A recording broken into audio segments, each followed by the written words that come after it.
Evangelist A writes, when Jesus came with clarifications, he said, I have come to you with wisdom and to clarify for you some of what you differ about, so fear God and obey me. And he's quoting the Quran, okay? So that was when Jesus preached to his own people, right? And then he tells me the same thing, copy-pasting his little rant here. My brothers and sisters, please watch these videos. He says the same thing, Allah impersonate Yahweh, ha ha ha. And then he writes a bunch of gibberish. Muslims only worship the black stone and bow in the Kaaba, moons and stars. Okay, moon and stars. And he says Muhammad spoke the satanic verses. Someone says, can you give me an example where Muhammad, peace be upon him, spoke satanic verses? And then, of course, he writes a bunch of nonsense.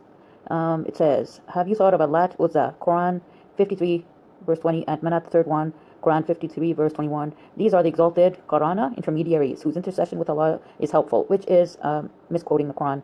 Okay, that's not what it says. And I'll try to look that up and read it for you. I said, I hope you don't believe that Jesus was the son of God. God never had a son. And Jesus, Alaihi salam, was a messenger to his own people, but the Bible you have today is not the truth. It's not the Injil of Jesus, peace be upon him. And then I wrote a long message.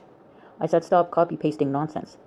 And then I write a bunch of stuff about the history of rulership in Arabia from a book called The Sealed Nectar, in the chapter called Rulership in Geographical Syria. And I write, finally, after many wars and bloodshed, Qusay becomes ruler in Mecca. He establishes a Nadwa, an assembly house, on the north side of the Kaaba. It serves as a meeting place for the Quraysh. This is in Ibn Hisham 1/125, and Muhadarat Tarikh al-Umam al-Islamiyya by al-Khudari 1/36, Akhbar al-Kiram, page 152. And then I said, Dan Gibson and others want to believe Muslims didn't live in Mecca before the 8th century, but that's nonsense. And in reality, the Arabs had a fundamental belief in one all-powerful God, Allah, before Islam came. But a man named Amr bin Luhay, a chief of the Khuzah tribe, brought an idol from Syria, thinking that in Syria people were pious and knew about religion. He was himself considered a charitable and righteous man. Unfortunately, he was misguided, and when he introduced idolatry, the more people began to bring other idols to the area. And, for example, Manat became to be a god worshipped in Al-Mushadal, near the Red Sea, and so on. And so just read my comment, and I ended, you just think you know something, but you are deluded.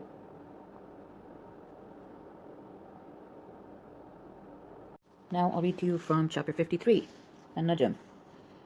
So we'll go to verse 20, and Manat, the third one. Okay, verse 19. Have you seen then, O idolaters, the mere stones you worship, the female idols, Allat and Al-Uzza, and Manat, the third one as well?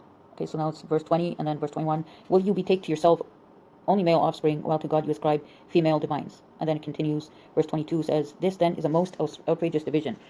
Yeah, meaning that they want God to have female, angel daughters or idols, and then they give themselves, they only want male offspring, so they used to bury their daughters alive.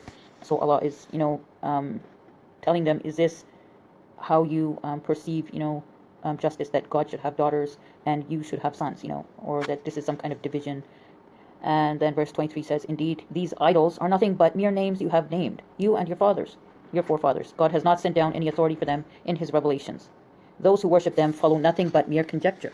In other words, it's false, religion, it's idolatry, and what their own souls desire, though guidance has truly come to them from their Lord, meaning Allah sent Prophet Muhammad with this revelation. Okay. So verse 24 reads, or is it that there shall be for every human being whatever intercessors he fancies? And then 25 reads, yet to God alone belongs all dominion over the hereafter and this, the first life. Okay, so that guy lied about what the verses are saying. It doesn't say that they are intercessors and we should have intercessors. It's the complete opposite. And so the guy is a Christian liar, a hater who hates Islam and wants to lie about what the Quran says.